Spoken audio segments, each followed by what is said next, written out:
Steam power changed everything, not least the transport of goods over large distances. Later, artisan makers turned mass producers. Efficiency increased with assembly lines as tradesmen were assisted by machinery. And in the last few decades, cheap labour costs in China led to massive offshoring. And big changes are set to revolutionise manufacturing once again. We're at an inflection point right now. Growth is about to really pick up in manufacturing, in general automation. That's going to change the whole of society.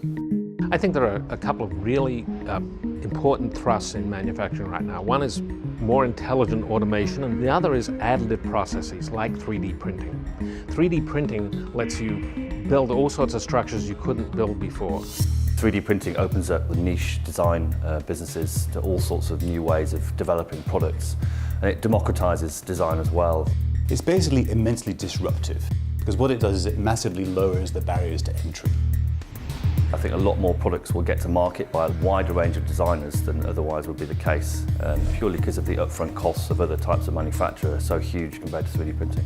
A new breed of robotics will also disrupt the current system. The robot's going to escape from its limited area of operation right now, which is basically car factories, to all factories. We're trying to get the robots and people to work closely together. We view Baxter as letting an ordinary factory worker do a lot more by giving them a tool that they can offload simple repetitive tasks, and then they can worry about higher level things.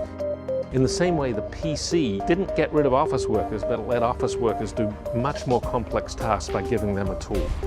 So robots suddenly can be much more capable of adapting to what's going on around them, which leads to the automation revolution which is coming up over the next 30 to 50 years.